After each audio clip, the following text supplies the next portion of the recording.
Hello everyone, नमस्कार दोस्तों। स्वागत है आप सभी का एक बार फिर से डेली करंट अफेयर्स की क्लास में। और आज है साथियों आपकी 11 जनवरी। और आज हम 11 जनवरी से बनने वाले सभी मोस्ट इंपॉर्टेंट करंट अफेयर्स को देखने वाले हैं।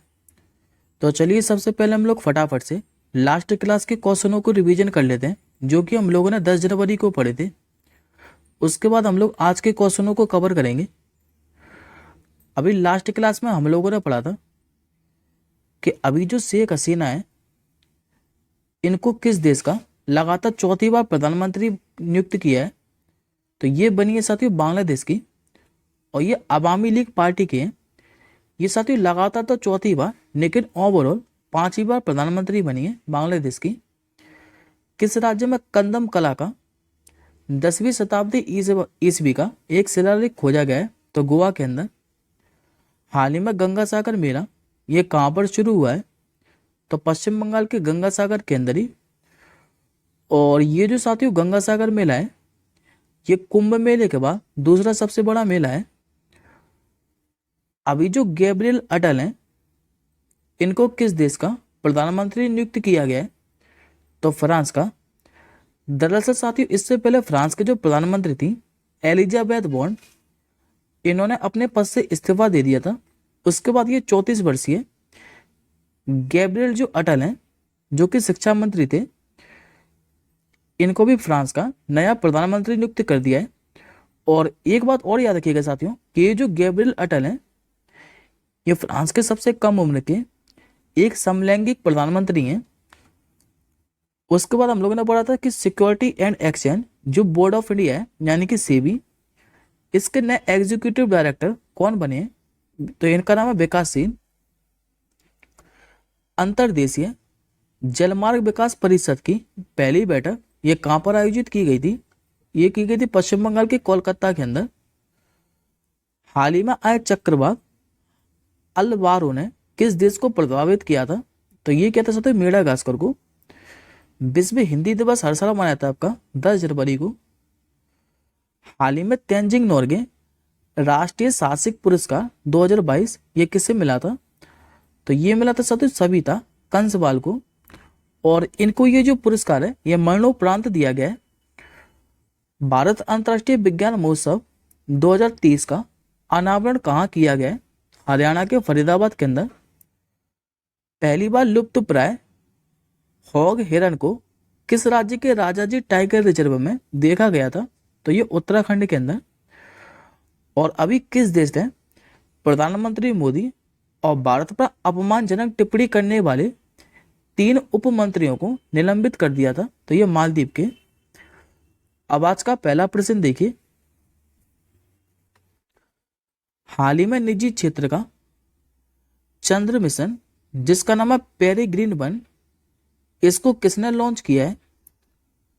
ये लॉन्च के साथ ही अमेरिका के द्वारा। आंसर हो जाएगा आपको ऑप्शन नंबर सी। दरअसल साथियों 51 वर्षों के बाद अमेरिका की निजी क्षेत्र की कंपनी है, इसने पहली बार 8 जनवरी 2024 को अपना मून मिशन पेरिग्रीन-1 लॉन्च किया है। और कहां से? तो फ्लोरिडा के cap Canaveral space force station से। किस रॉकेट का प्रयोग किया है? तो यूनाइटेड लॉन्च अलायंस के बल्कन सेंटोर रॉकेट का। और किस कंपनी ने लॉन्च किया है? तो इसका नाम याद रखिएगा एस्ट्रोबॉटिक। और नासा के अनुसार ये जो पेरिग्रीन-1 है, ये चंद्रमा के मध्य अक्षांश क्षेत्र पर 23 फरवरी 2024 को लैंड करेगा। अब एक बार आप लोग आज के ज्ञान के अंदर देखिए, ये क्वेश्चन अभी हम लोगों ने पढ़े हैं लास्ट 2 दिन के अंदर। मैंने आपको कल ही पढ़ाया था कि जो इंडियन स्पेस रिसर्च ऑर्गेनाइजेशन है, इसने अभी फ्यूल सेल तकनीक इंजन का सफल परीक्षण किया है। इसे किस रॉकेट से लॉन्च किया गया था? तो polar satellite launch vehicle C-58 rocket से। इसरो पहली बार GSAT-20 उपग्रह को किस देश के अंतरिक्ष एजेंसी की कंपनी से लॉन्च करेगा? तो स्पेस एक्स के फाल्कन 9 रॉकेट से। भारत का प्रथम सूर्य मिशन जिसका नाम है आदित्य L1, ये 6 जनवरी 2024 को सफलतापूर्वक L1 पॉइंट पर पहुंच गया है सूर्य के अध्ययन के लिए। इसे लॉन्च कब किया गया था? तो 2 सितंबर 2023 को PSLV C-57 रॉकेट के द्वारा। नेक्स्ट क्वेश्चन देखिए, हाल ही में यूनेस्को की वर्ल्ड हेरिटेज कमेटी के जो 40वें सेशन है, इसकी अध्यक्षता और मेजबानी कौन सा देश करने जा रहा है? ये करेगा साथियों अपना प्यारा भारत। आंसर हो जाएगा आपका ऑप्शन नंबर सी। देखिए साथियों, इसका जो आयोजन है ये 21 से लेकर 31 जुलाई तक किया जाएगा नई दिल्ली के अंदर। और अभी यूनेस्को में भारत के जो स्थायी प्रतिनिधि हैं, इसका नाम है विशाल बी वर्मा। दरअसल साथियों, जो विश्व धरोहर समिति है, ये साल में एक बार विश्व धरोहर सम्मेलन की मेजबानी करती है और किसी भी देश का कोई भी स्थल या फिर संपत्ति को विश्व धरोहर की लिस्ट में शामिल करना है या फिर नहीं, इसका फैसला ये समिति ही करती है। बात करें यूनेस्को के बारे में, तो इसकी स्थापना हुई थी आपके 16 नवंबर 1945 को। मुख्यालय इसका फ्रांस के पेरिस के अंदर। महानिदेशक इसके ऑड्रे अजोले और वर्तमान में इसमें 193 सदस्य देश हैं। एडिशनल इंफॉर्मेशन में याद रखिएगा कि अभी जो यूनेस्को है, इसके द्वारा पश्चिम बंगाल का जो शांति निकेतन था, इसको 41वां, और कर्नाटक का जो होयसला का मंदिर है, इसको 42वां वर्ल्ड हेरिटेज साइट घोषित किया गया था। और साथ ही इसने केरल का जो कोझिकोड है, इसको साहित्य का शहर, जबकि मध्य प्रदेश का जो ग्वालियर है, इसको संगीत का शहर के रूप में घोषित किया था। नेक्स्ट क्वेश्चन देखिए, अभी किस राज्य में योग्यश्री योजना ये शुरू की गई है? ये योजना शुरू की साथियों पश्चिम बंगाल के अंदर। आंसर हो जाएगा आपका ऑप्शन नंबर सी।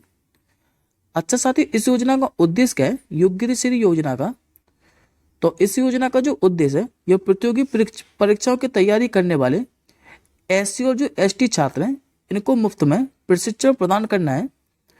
बात करें पश्चिम बंगाल के बारे में, तो कल भी मैंने आपको पश्चिम बंगाल के बारे में पढ़ाया था कि इसकी जो सीमा है ये 6 राज्यों और 3 देशों के साथ लगती है।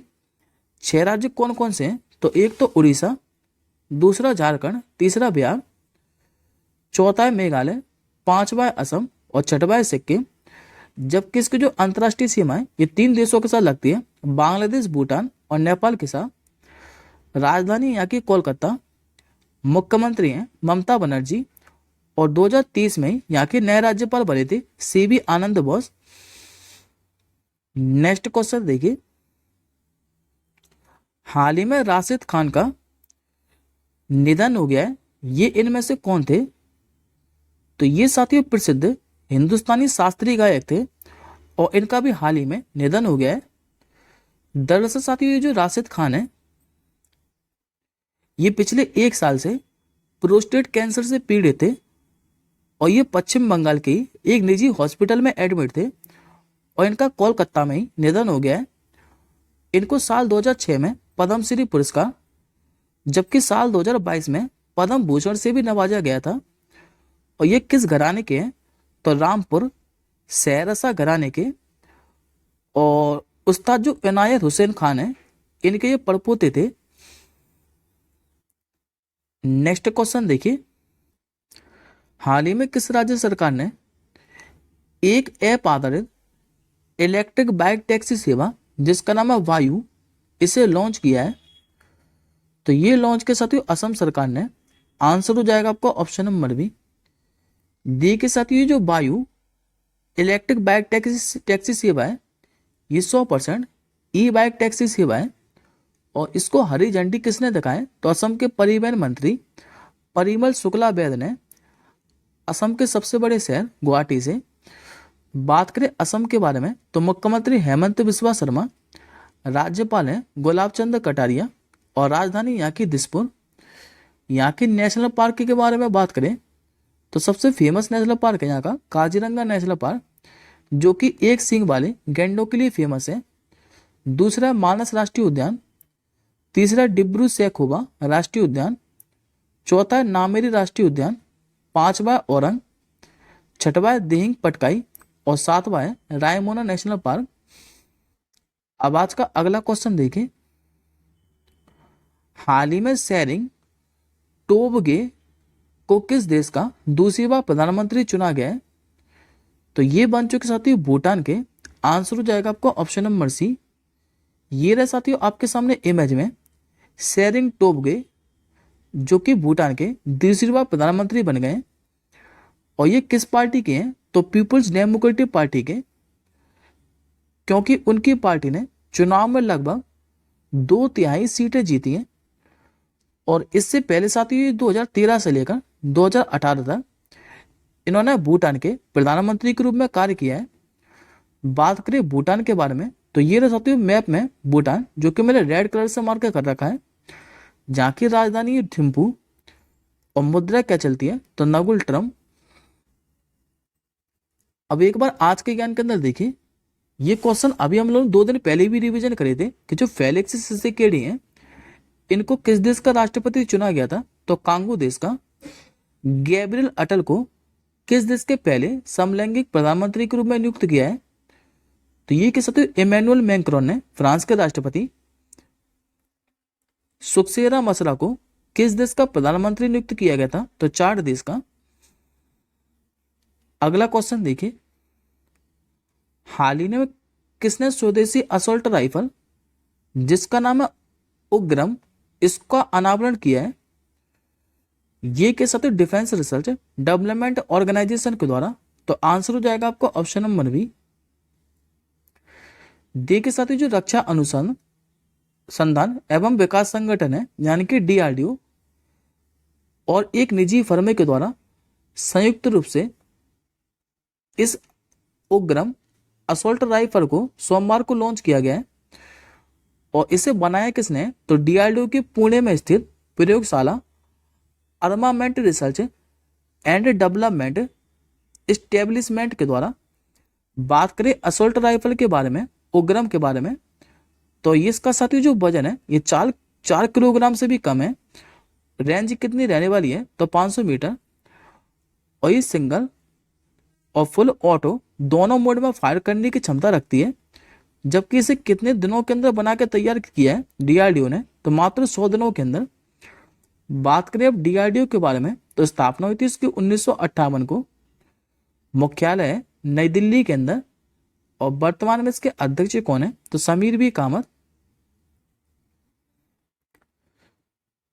अगला क्वेश्चन देखिए, वर्ष 2030 के लिए विश्व का जो सर्वश्रेष्ठ हवाई अड्डा है इसका खिताब किसने जीता है? ये जीता साथी सिंगापुर के चांगी अंतरराष्ट्रीय हवाई अड्डे ने। आंसर हो जाएगा आपको ऑप्शन नंबर ए। डी के साथियों अभी जो स्काई ट्रैक्स है जो कि एक फर्म है, इसके द्वारा सिंगापुर का जो चांगी हवाई अड्डा है इसको एक बार फिर वर्ष 2030 के विश्व के सर्वश्रेष्ठ हवाई अड्डे का ताज पहनाया गया है। और ये 12वीं बार है जब सिंगापुर के चांगी हवाई अड्डे को ये खिताब मिला है। लगातार पिछले 2 वर्षों से कतर का जो हमाद अंतर्राष्ट्रीय हवाई अड्डा है इसको ये खिताब दिया जा रहा है। और अब ये खिताब किसने जीता है? तो सिंगापुर के चांगी हवाई अड्डे ने फिर से, और कुल 12वीं बार जीता है इसने। अगला क्वेश्चन देखिए, हाल ही में 7वीं भारत नेपाल जो संयुक्त आयोग की बैठक है ये किस शहर में आयोजित की गई है? ये की गई सत्य नेपाल की राजधानी काठमांडू के अंदर। आंसर हो जाएगा आपको ऑप्शन नंबर डी।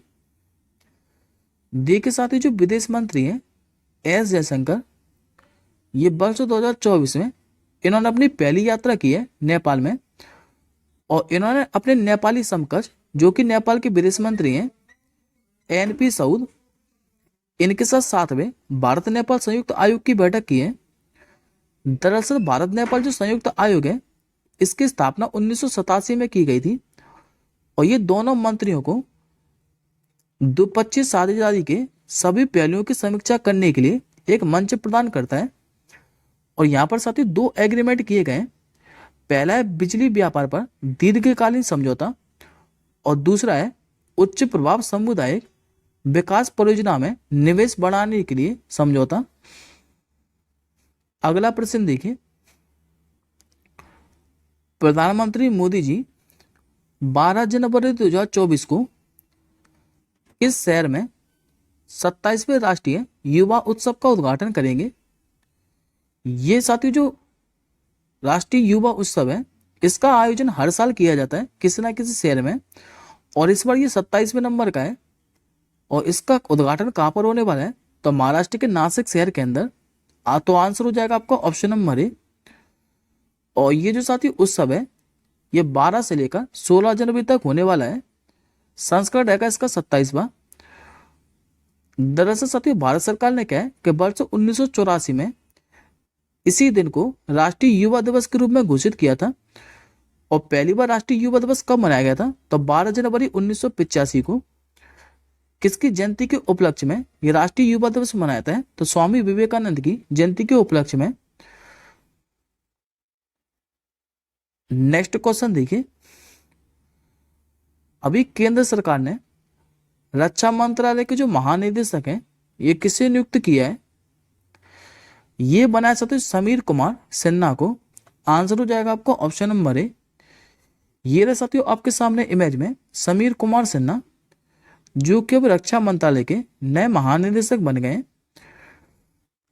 आज का आपका क्वेश्चन ऑफ द डे है कि हाल ही में किसने अपनी आत्मकथा 4 स्टार ऑफ डेस्टिनी ये लिखी है? इस क्वेश्चन का आंसर आप लोग कमेंट बॉक्स के अंदर कीजिएगा। हम जल्दी मिलेंगे अगली क्लास के साथ ही, तब तक के लिए जय हिंद, वंदे मातरम।